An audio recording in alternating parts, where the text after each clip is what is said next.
Hello दोस्तों, जय हिंद। स्वागत है आपका आपके अपने YouTube channel citizen judicial classes में। दोस्तों, मैं एडवोकेट शाह फैसल आज आपके साथ पुरानी सीआरपीसी में जो हमारी धारा 107 16 की प्रक्रिया थी वो डिस्कस करूंगा। भारतीय नागरिक सुरक्षा संहिता में से कहाँ स्थान दिया गया है और क्या प्रक्रिया में परिवर्तन किया गया है, ये आपके साथ डिस्कस करूंगा। पुरानी सीआरपीसी में धारा 151 थी, ठीक, जो इस धारा 107 116 के साथ लगाई जाती थी। अब उसमें क्या परिवर्तन किया गया है, कहाँ इसे डाला गया है भारतीय नागरिक सुरक्षा संहिता में, वो मैं आपके साथ आज डिस्कस करूंगा। इंपॉर्टेंट वीडियो होगी, ये आपके बहुत काम आएगी। आप अगर प्रैक्टिस करते हैं तो आमतौर पर 107-16 के मुकदमे आपके पास जरूर आए होंगे। क्या उनकी प्रक्रिया में परिवर्तन किया गया है, इस सब में आज आपके साथ। कोई व्यक्ति ऐसा है जिसको 107-16 का नोटिस आया है कार्यपालक मजिस्ट्रेट की तरफ से, तो उसे क्या करना चाहिए और किस तरीके से अपना बचाव करना चाहिए, ये मैं आज आपके साथ डिस्कस करूंगा। इंपॉर्टेंट वीडियो होगी जो आपके बहुत काम आएगी। ठीक दोस्तों, चलिए शुरू करता हूं। देखिए मेरी वीडियो शुरू करने से पहले हमेशा की तरह आपसे अपील, मेरी वीडियो को लाइक और सब्सक्राइब कीजिएगा और शेयर भी कीजिएगा दोस्तों। धन्यवाद। एक और इन्फॉर्मेशन मैं देना चाहूंगा, ये मेरा channel citizen judicial classes play store पर अवेलेबल है। आप इसे वहां से डाउनलोड कर लीजिएगा। वहां पर मैंने अपनी लाइव क्लासेस की लॉ की वीडियोज सारे सब्जेक्ट्स की मैंने वहां पर डाल रखी हैं, चाहे वो बीएनएस हो, बीएनएसएस हो, बीएसए हो, कॉन्ट्रैक्ट हो, टीपीए हो, हिंदू लॉ, मुस्लिम लॉ या कॉन्स्टिट्यूशन हो। ठीक, अपने लॉ के सारे सब्जेक्ट्स मैंने अपने लाइव क्लासेस की पूरी सब्जेक्ट्स की पूरी वीडियोस डाल रखी है। आप आराम से डाउनलोड कर सकते हैं और पढ़ सकते हैं। आप अगर जज की या एपीओ की तैयारी कर रहे हैं या ऑल इंडिया बार एग्जामिनेशन देने जा रहे हैं या एलएलबी कर रहे हैं, तो ये वीडियोस आपके बहुत काम आने वाली हैं। ठीक दोस्तों, वहां पर मैंने पीडीएफ नोट्स भी डाले हैं जिनसे आप अपने नोट्स बना सकते हैं और तैयारी कर सकते हैं। एक बार परचेज करके जरूर देखिएगा। बहुत रीजनेबल प्राइस में प्रत्येक सब्जेक्ट को मैंने डाला है ताकि आप आराम से उसे परचेज कर सकें और पढ़ सकें।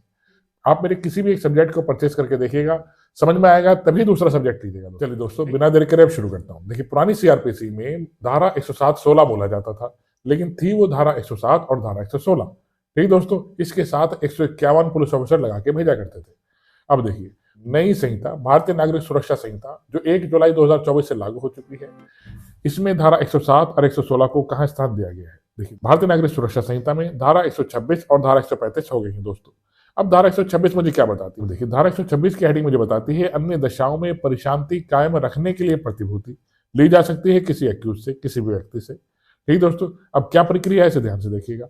इस धारा के तहत, धारा 126 के तहत, जब कार्यपालक मजिस्ट्रेट को इत्तला दी जाती है, उसे सूचना मिलती है कि कोई व्यक्ति परिशांति भंग करेगा, लोक शांति में विघ्न कारित करेगा या समाज में दंगे भड़काएगा, सामाजिक तत्व का व्यक्ति है, उसके बोलने से हंगामा हो सकता है, दंगे हो सकते हैं, तो कार्यपालक मजिस्ट्रेट। अब कार्यपालक मजिस्ट्रेट को इसे कहते हैं, कार्यपालक मजिस्ट्रेट मीन्स एग्जीक्यूटिव मजिस्ट्रेट में आते हैं डीएम, एसडीएम, तहसीलदार, सीओ, एसपी, ये सब कार्यपालक मजिस्ट्रेट में आते हैं, इसमें न्यायाधीश नहीं आते। ठीक दोस्तों, तो कार्यपालक मजिस्ट्रेट इस व्यक्ति से 1 साल के लिए प्रतिभूति भरवा सकते हैं।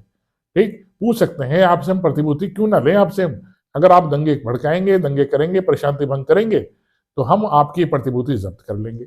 ये प्रतिभूति उससे 1 साल के लिए भरवाई जाती है, धारा 126 में दोस्तों। अब इसके साथ धारा 135 क्यों लगती है?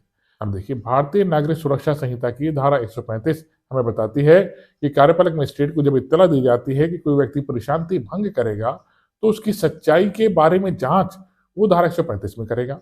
इसमें जांच बिठाएगा। ठीक, इस जांच में वो पता लगाएगा कि वाकई में ये व्यक्ति ऐसा है जो दंगे भड़का सकता है या जिसके बोलने से परिशांति भंग हो सकती है, समाज की अव्यवस्था फैल सकती है, ठीक, दंगे हो सकते हैं। तो इसकी इत्तला की जो दी गई है उसकी सच्चाई के बारे में जांच वो धारा 135 में करता है।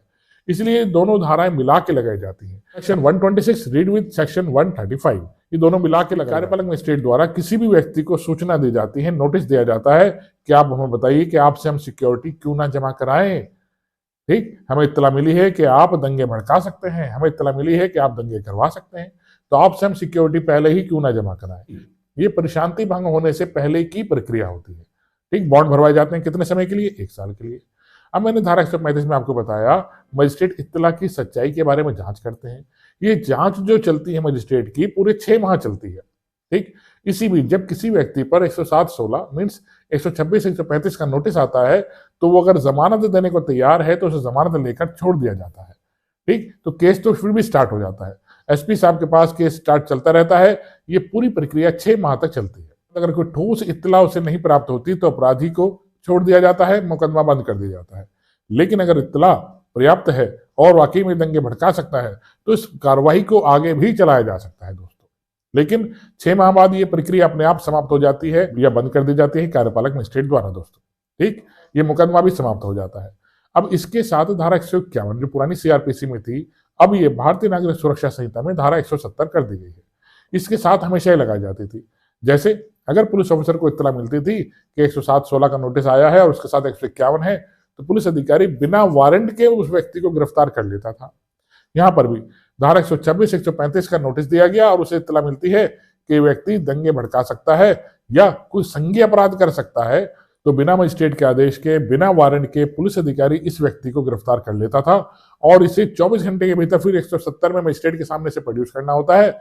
वहां वो जाकर बोलता है, सर ये व्यक्ति दंगे भड़का सकता था, संज्ञेय अपराध कर सकता था, इसलिए मैंने इसे गिरफ्तार कर लिया है। वहां मजिस्ट्रेट अगर चाहे तो उसे जमानत लेकर छोड़ सकता है। ठीक, फिर मैंने वही प्रक्रिया बताई आपको, 6 महीने की जांच चलती है, 6 महीने बाद ये प्रक्रिया अपने आप समाप्त हो जाती है। 126-135 का नोटिस आता है, इसमें घबराने की आवश्यकता नहीं होती। ठीक, बस आपको एक प्रक्रिया होती है, इस प्रक्रिया को फॉलो करना पड़ता है और अपनी जमानत लेनी होती है। आमतौर पर इसकी एक अलग प्रक्रिया भी आपको बता देता हूं। जब भी आपके पास 126-135 का नोटिस आता है तो उसको बाहर के बाहर ही खत्म करने की कोशिश कीजिए।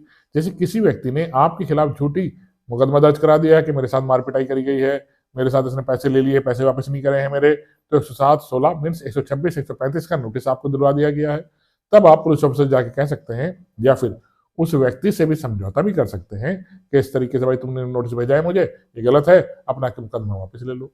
तो ये मुकदमा वापस भी लिया जा सकता है हाथ के हाथ। अगर आप 6 महीने की प्रक्रिया से नहीं गुजरना चाहते तो उस कंप्लेनेंट से भी कह सकते हैं, समझौता कर सकते हैं कि भाई मैंने तुम्हारे पैसे लिए थे, तुम्हारे पैसे वापस कर रहा हूँ मैं। ठीक, या पुलिस अधिकारी को भी अपने फेवर में ले सकते हैं आप। तो ये मुकदमा चलने की आवश्यकता नहीं होती, ये मुकदमा वहीं समाप्त हो जाते हैं। ठीक दोस्तों, आशा करता हूं मेरी ये वीडियो समझ में आई होगी दोस्तों। आई है, इसे लाइक और सब्सक्राइब कीजिएगा और जो मेरे चैनल प्ले स्टोर पर है उसे डाउनलोड जरूर कर लीजिएगा। कोई भी एक सब्जेक्ट आप परचेज करके देखिएगा, आपको फायदा ही होगा।